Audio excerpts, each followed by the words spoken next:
बघा, रावण खूप श्रीमंत होता. किती श्रीमंत होता म्हणावं तर त्याची अख्खी लंकाच सोन्याची होती.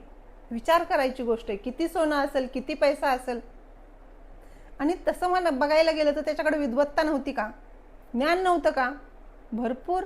अहो, महादेवाशी तपश्चर्या करत होता, म्हणजे त्यानं एवढं काय मिळवलं होतं देवादिकांकडून सुद्धा, की तो एखाद्याला जसं काही इंद्रदेवाला बंदिस्त करून ठेवू शकत होता. म्हणजे एवढं त्याच्याकडे तप, तपस्या, ज्ञान, विद्वत्ता सगळं काही होतं. फक्त धनदौलतच होती असं काही नाही. सगळं काही असून सुद्धा आज या जगामध्ये रावणाचं कुठं मंदिर बघायला मिळतं का? का नाही? श्रीराम प्रभूकड त्या रावणाच्या तुलनेमध्ये एवढं सगळं काही नव्हतंच. त्या रावणाच्या तुलनेत तर काही नव्हतं. मग तरी सुद्धा आज त्यांची मंदिर आहेत जागोजागी, आज त्यांची पूजा केली जाते. याला कारण काय? तर रावणाजवळ होता तो फक्त आणि फक्त अहंकार, आणि श्रीराम प्रभूजवळ होती ती मर्यादा, ती मधुरवाणी, ती नम्रता.